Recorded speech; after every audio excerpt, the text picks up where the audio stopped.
everyone, mga ka-idol. Dito naman tayo sa Anes ngayon mga ka-idol. Sa 8 po kapalo sa Anes mga ka-idol. Una, posisyon. Ganito po mga ka-idol, simple lang. Then, 2 X forward. Palo. Forward. Then, 2 upper. Upper. Then, isang horizontal. Backward. Left turn.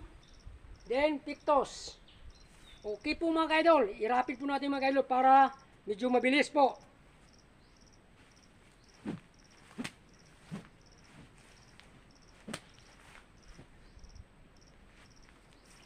Okay po mga ka-idol.